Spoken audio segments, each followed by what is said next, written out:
அரசியல்ன்றது அப்படி இல்லை. இங்கேருந்து உள்ளேருந்து வரணும் வெளியில.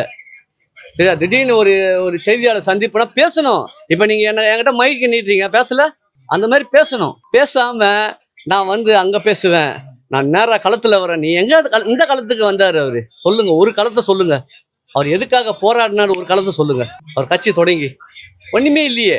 பனையூர்ல தான் வந்து அங்க யாராவது போராட்டினா அவங்க வலிச்சத்துல வந்து பனையூர்ல நிக்க வச்சு அவருக்கு நலத்திட்டம் இது பண்றதும் செய்யறதும் அப்படின்னு. ஏங்க எவ்வளவு பெரிய ஜாம்பவம்லாம் இருந்தாங்க. எம்ஜிஆர் அம்மாலாம் இருந்தாங்க. சரிங்களா? எல்லாருக்கும் புகழ் இருக்குது, சினிமா நட்சத்திரம் இருக்குது. எல்லாம் இறங்கி தான் வேலை பார்த்தாங்க. புரியுதா? அப்படியே வந்து நான் வந்து ஹெலிகாப்டர் தான் போயிட்டு பார்த்துட்டு காட்டா காட்டிட்டு தான் வருவேன் அப்படின்லாம் சொல்லலை. இறங்கி போனாங்க. ஒரு மழை வெள்ளத்துல இறங்கி பண்ணாங்க. அந்த மாதிரி சொல்லுங்க. விஜயகாந்த் சொல்றீங்களா? விஜயகாந்த் இருக்காரு.